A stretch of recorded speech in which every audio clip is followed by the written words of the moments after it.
Welcome to Tabletop Gaming Guild. Tabletop Gaming Guild is all about the experiences and memories that playing tabletop games with friends and families can create.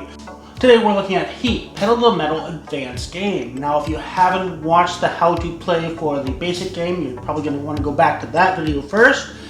But once you watch that, then we can look at the advanced game. The advanced game adds new modes and modules that you can throw in the game as you see fit. The modules can be played with any of the four maps. Once you've tried out the various modules, you may want to try out Championship mode that incorporates the various modules in a multi-race format, Legends being optional. To play Championship mode, you need your Championship mat, upgrade cards, weather conditions, sponsorship cards, event cards, and race cards, as well as the Championship score sheet. You will start setup by picking a season to compete in. Each season is designated by a year and consists of 3 or 4 races. You'll place the event card for the first race of that season and pull out the map for that race, in this case Great Britain. For the first race, turnover will be set out randomly, but in future races it'll be based on current scoring, the highest scoring player being in first. You would then go down the event card and take each action. So first you'd have the upgrade your car.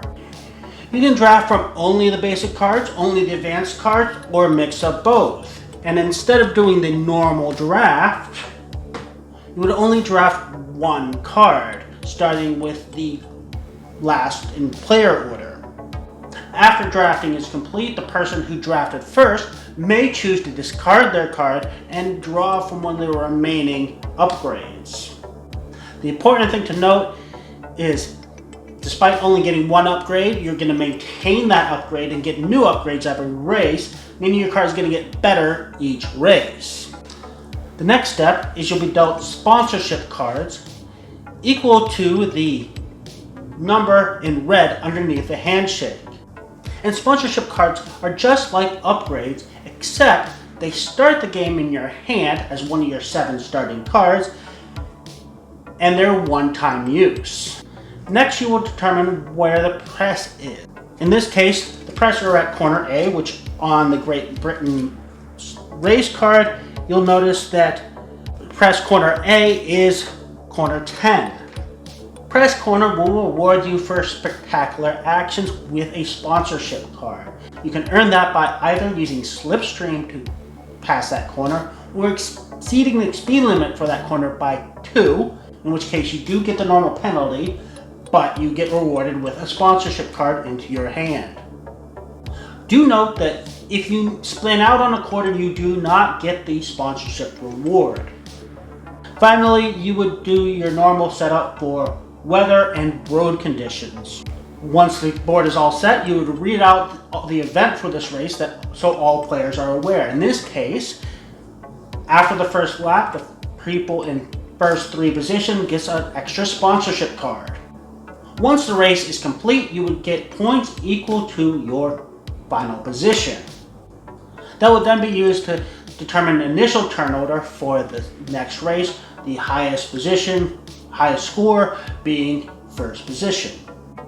You would also retain any upgrade cards and any unused sponsorship cards.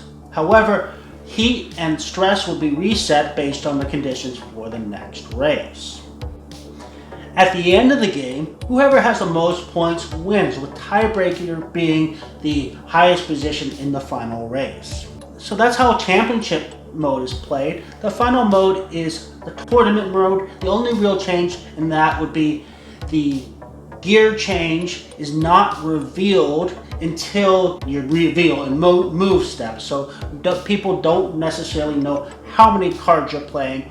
You still have to pay heat for changing your gear by 2 positions.